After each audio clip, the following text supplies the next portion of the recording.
Now for an update to the block liftoff hack.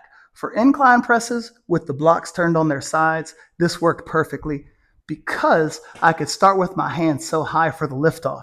The problem was with flat presses. Here's what I mean. Right now I have the blocks in two different positions. This block is on its side and this block is laying flat. And this is how I had been doing the flat press, which puts me at about the midpoint of the rep.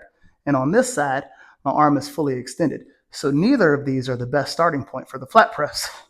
So I instead have this, which looks a lot like a set of nunchucks.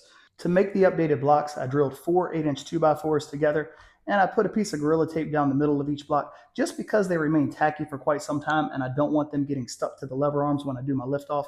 I connected the blocks together with a 2-foot polypropylene rope that I knotted twice, and then I burned the end just so it doesn't fray.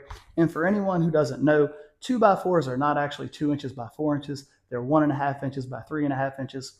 So when these are laying flat, they're still a little bit lower than a block turned on its side, and that 1/2 inch makes all the difference in the world for the flat press liftoff. I've got the blocks painted flat black and the yellow rope to match PowerTech's colors, and I've secured the blocks to the Multipress with Gorilla Tape, and again, this will work on the Levergym. And I made a video about this before, but I have an old SoloFlex pad on top of the Multipress's pad, one, because it takes the gap away, but two, it gives me the perfect depth when I'm pressing. Now it's time to put everything together. Remember previously with my block liftoff hack, with the block laying flat, my liftoff was about here, and with the block turned on its side, my liftoff was here. Again, neither of them ideal for the flat press liftoff.